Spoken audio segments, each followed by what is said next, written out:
good afternoon. You all look beautiful today, and it's a lovely place and a lovely garden. Thank you for the Future Days team. They put me in a beautiful hotel, and it's beautiful. And today's my birthday. That's why I'm super happy. I actually don't know where to put this. Oh, we can sing it after. But before we start, I just want to take a picture of everyone, just to send to my mum in London.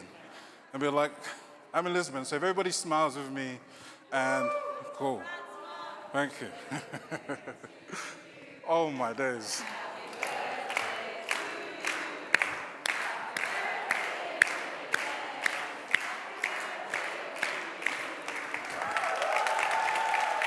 Okay.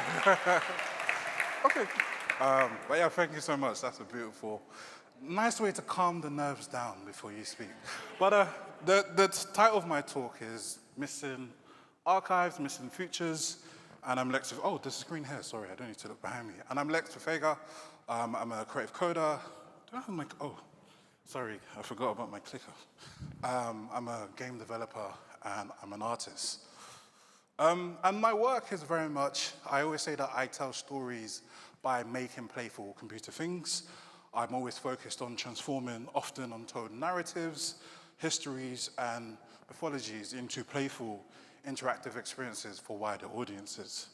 And I can find that quite challenging. So my talk is almost like a story, and you would begin to understand about me, understand my work a little bit more, and the challenging things or the things I've tried to uncover over the last 10 years or so. I'm going to start off with this project here, the Hip Hop Poetry Bot, and this, I kind of have this in bracket, which is all about missing cultural datasets, and this was a project that I had worked on with Google AI and Google Arts and Culture Lab, and I'm going to explain this a little bit more. So the Hip Hop Poetry Bot is an AI experiment that generates poetic responses. Oh, there's meant to be a video playing there, does it? Is it going to play? Okay, some of my videos might not work, unfortunately. But this is Hip Hop Poetry Bot. This is an AI experiment that generates poetic responses inspired by rap and hip hop, using a custom trained algorithm to present these art forms in new ways. Technically, what should have been happening here is you would see a video of this particular project sort of working, but I can talk through it and explain it a lot more.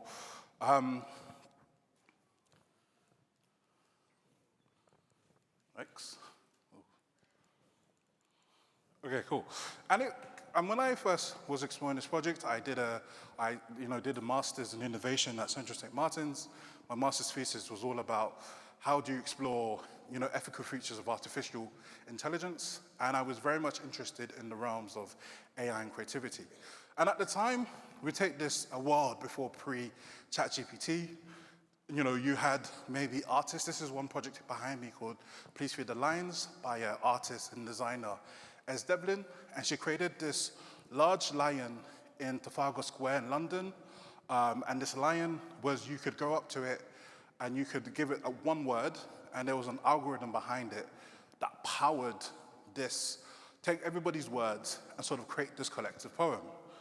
A lot of these projects were trained on this AI poetry, were trained on this data set, or this particular open source data set called Project Gutenberg, which was created in the early 90s, but it's a digital library of mainly pre-1928 Western texts. And however, if you think of this, you're training an AI model to generate poems or to generate words with a worldview or a word perspective of something from the pre-1928 Western text. That's going to be very problematic and really questionable what to see. But I was very much inspired, and I wanted to, I remember I had the opportunity to go to New York and talk about AI and creativity. I happened to meet the folks at Google. Google had this program called Artists and Machine Intelligence, and I was quite grateful to meet some of them, and I was like, okay, I want to break the machine. I want to break the AI models that you have, and I want to train this on rap and hip hop, especially because, when you think of English as a language, rap and hip hop kind of breaks a lot of those rules, or sort of defies those rules, especially, for example, regional, how we might use different words in different contexts, have different purposes, and if an AI model doesn't understand context well or doesn't have any emotions or stuff, could this work with rap or hip hop in an interesting way? So and also my dream was to explore rap as a form of poetry and postmodern art, also highlighting its artistic value beyond common stereotypes. Also counter the limited access. I think as a black person speaking to an audience today, there has been a challenge. Art and technology experiments have existed since the 60s, but however, most people who've had the opportunity to have that access has been quite sort of limited for somebody of my skin color, my perspective, in that way, shape, or form. And I was very interested in, can I explore this in a little more detail, but also can I develop a system that could collaborate and inspire rap artists rather than trying to outperform or replace human creativity. And so the original idea for this project was, as you can see in my sketches, was this idea of you had a glove, you press the button, and it was like a natural controlled gesture. So somebody's performing in public space, as we see here, and then there's a screen on the other side, and this human being is interacting with this AI bot, and it's freestyling in real time. The AI model behind this was GPT-2, which is a whole completely different world from what we have now with ChatGPT, which is trained on GPT 3.5 and so on and so forth. However, to train a machine learning algorithm required quite an extensive data set. And so for rap and hip hop, a public data set of this kind did not necessarily exist. I could have gone on the internet and downloaded, lyrics and stuff from a public data set. What I had originally done was I had curated my own data set, so I listened to tons of different songs, different artists who were good at describing, giving a perspective on AI, or not AI, sorry, on rap, and really good at telling stories in order to train the AI model to be able to understand that. There should be a video here that should be playing. Unfortunately, not. But the video, basically what happened was, we had trained this particular project, but there was still this question mark eventually about with Google AI in terms of the technology itself or the data set itself. So what this video should have been was me playing and me speaking about the project, showing another demo of the project in more detail, but also a public call out to the audience to actually submit their own lyrics, their own data set. So there was a public email and people wrote lyrics, people sent everything, and to create sort of a public data set, which was allowing me to create this project and bring it to life. And which started my whole journey on I want to tell interesting stories. I want to tell different stories. I'm using AI. Why was I using AI? A lot of it is that concept of AI looks at the past to predict the future. That is, if you think of AI is, different models that are constantly making predictions. It predicts based on a confidence level, based on the data it has, and if my stories or perspectives that I want to tell is missing, then what story is it actually really telling? And that led me on to doing more particular projects. This project is probably the non-AI project that I will talk about. This is Decentralized, which was all about recovering hidden histories. As you can hear from my accent, I am British, of Nigerian heritage, West African. But for some of us in the room who are British, you'll be aware of, a lot of the sort of perspective of the Black British history in the UK is always tend to be focused mostly from the Windrush, and the Windrush is, a large ship of, Black folk coming from the Caribbean, moving to the UK after the time of World War II. Britain had its colonial history and asked a lot of individuals from these countries, come move over to the UK. The streets are like gold, and come build a new life for yourself. But a lot of the times, the language, the perspective is mostly only written about starting from the 1930s. However, the Black British history expands beyond that. And you have it here with, if you go back in time in history, you have the ivory bangle lady, which was found in prehistorical times. You have John Blank, who was Henry VIII's black trumpeter. You have Queen Charlotte. If anybody's watched Bridgerton here, you would have seen there was a whole season on Queen Charlotte on Netflix. And then you also have, for example, wealthy Black Victorians who existed in the time. This was Sarah Forbes Bonetta, who was really loved by Queen Victoria. at the time. And I was asked by Somerset House. Somerset House is a large cultural institution, but at one point it was a place where every birth, death, or marriage in the UK was registered. And I was asked, how might we create an interactive or immersive experience that explores Black British heritage and the history of Somerset House? And one of the things we tried to do there was work with 6 young artists to research about Somerset House, its history. Somerset House at one point was actually considered to be a possible place where the King and Queen of England may have lived at the time before Buckingham Palace was acquired, and it's now the place of where the British monarchy sort of exists and lives. And, and the whole idea was to work with the 6 young artists who maybe never had the opportunity before to do a project in this way, to teach them about how to engage in research, how to look at, the past, but also how should we design and create this interactive experience. There should have been a video here as well of the platform Decentralized, which is, the whole name is this aspect of, Somerset House is such a central archive. However, Decentralized Archive is an interactive experience where what you would have seen behind me is me making artwork using, because now Somerset House exhibits a lot of artworks, a lot of exhibitions, and the whole idea of Decentralized will be a place where you can make your own artwork using artworks that already exist, and then you can submit it and it would live in this particular place of archive. So it was this whole idea of, could we create a new feature and can we have archives that we can go back and look back to in the future? That is Decentralized.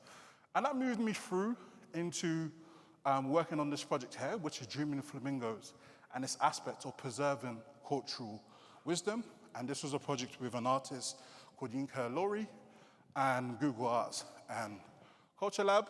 I'm currently working with the Google Arts and Culture Lab in Paris as a creative coder, artist, game developer, and residence. You can kind of see me in the back somewhere over there in that particular picture. For those who are not familiar with Google Arts and Culture, I just wanted to give an introduction to it really briefly. I was talking about my work, but Google Arts and Culture is an actual app that you can download on your phone. Google have partnerships with 3,000 museums, global and regional institutions, curators and artists everywhere in the world. So for someone like myself who had started this journey of I want to create these interactive artworks that have game mechanics and people can play around with stuff, but I want to tell stories, having access to archival content in order to present new futures, new narratives was a big sell or an interesting thing for me to explore. Does this video play? Yikes. So there should have been a video there as well, which, okay, cool. I would love if that video could be played pretty, please. Thank you.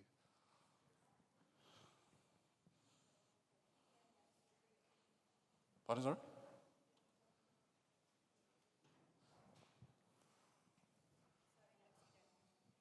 Okay, cool.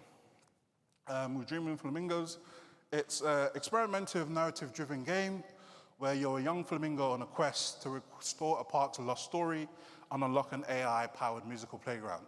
And what I wanted to show the video was really important because you get to hear the perspective of Yinka Lori, the artist. This was a physical, he had brought, he's an artist, an architect, a designer that mostly works in the physical realm. He was tasked to bring a park back to life in London, and he used flamingos as the sort of metaphor, the tool to bring this park to life. And so when I joined the Arts and Culture Lab to work with Google, I was asked, would you be willing to work on this particular project where we can take this physical story, but also bring this into the digital realm. The project as well uses AI models to generate the music in the park, which has been trained on particular styles and using some of Google's generative music models. But also what you also get at the end of the particular project is an artwork which has been trained in Yinka Lori's style, and that's been trained using a custom AI model as well. So you can kind of see, I kind of had this playthrough. So the whole idea is you come into the park, you start, you meet the guardian of the park that sends you on this quest. And what you have to do in this park is you have to collect words, you have to answer riddles, and when you answer a particular riddle to a song, and if speaking from my own African heritage, I have my grandparents, my uncles and stuff speak to me in riddles, And Yinka is from Nigeria, he's of Nigerian heritage, and also myself. So it was an opportunity for us to really connect and really tell an interesting story. So the whole idea is you go through this park, you have to find particular words, you answer riddles. When you answer the riddle, you unlock a particular part of the park, and you keep going. At the end of it, once the park has come to life, the flamingos praise you, they sing, they dance, and then you get like a particular custom artwork, which is trained on Yinka's style. And then you can play in the park after, evolve the song, and constantly generate new sounds. And it was this whole thing of preserving this collective wisdom, and you can move on to the different levels, and it sort of repeats and goes on. And so there was 2 levels in this particular game, and for me it was really important on how to capture or preserve this collective wisdom about, in the tapestry of human existence, the threads of community, movement, and resilience are woven together really well. So level 1 is all about community. If you want to go quickly, go alone. If you want to go far, go together. And that was the sort of theme and the parable. Once you complete the level, you get a particular artwork that has that particular message there.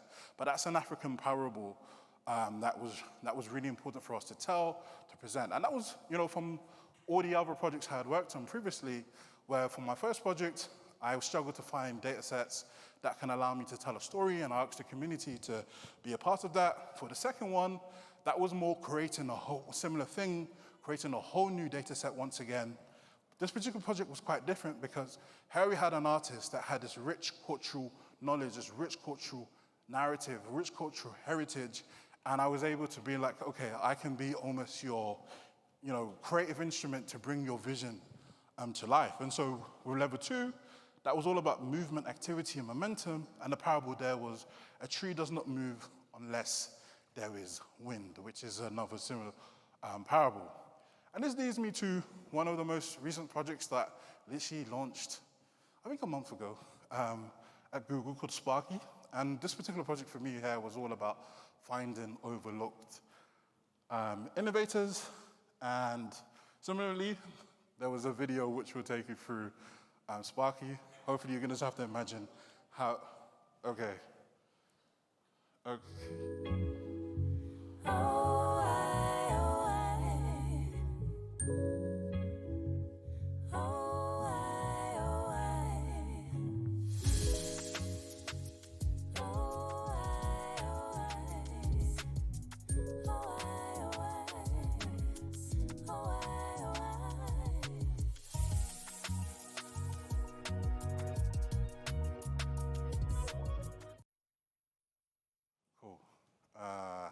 Yeah, that was Sparky, sorry. And Sparky, yeah,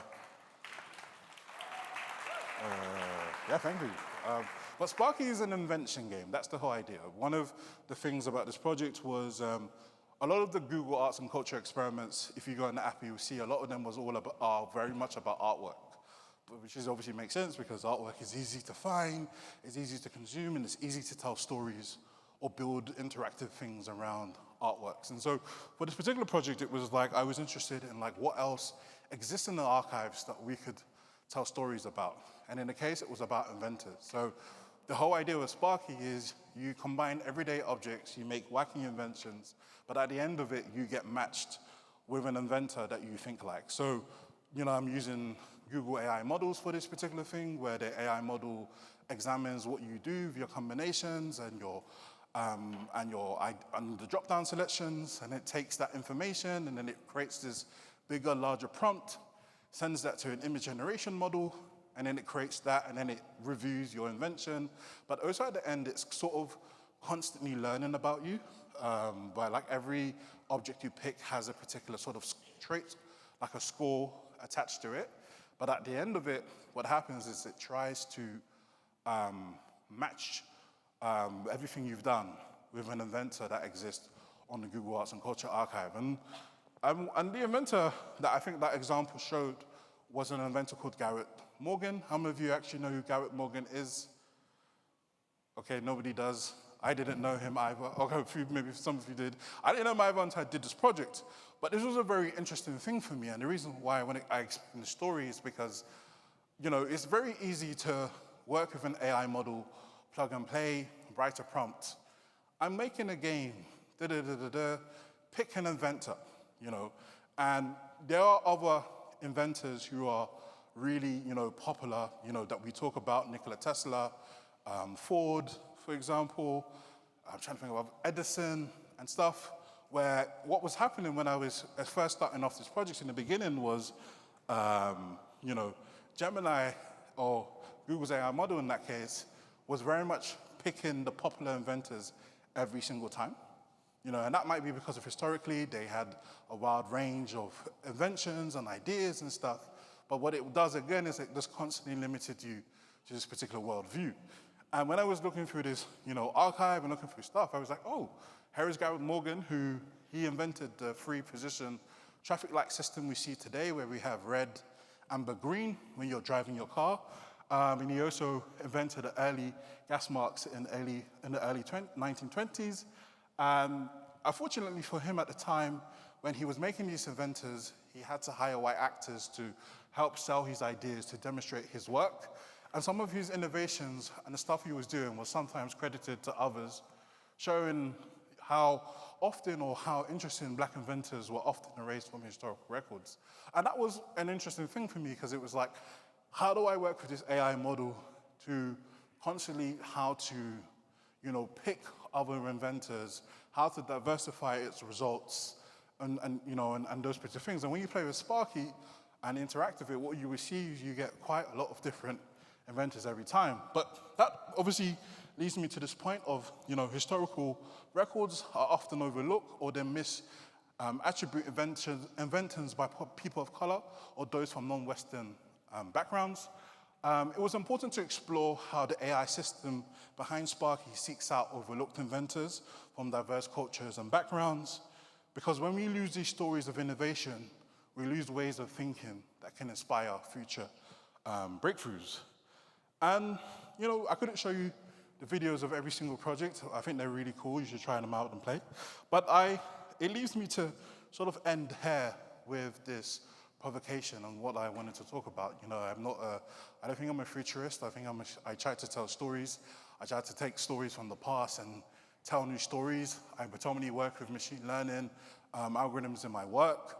Essentially, I'm training these models on datasets. However, what stories are we missing from our datasets? What perspectives are we losing? What ways of thinking are we missing? And those are a lot of the things I always think about when I do the work I do every day now. It's always about, okay, I can tell all these popular stories, but what other stories can I unpack? What other stories don't necessarily exist that I can present to an audience in a different way, in a different perspective?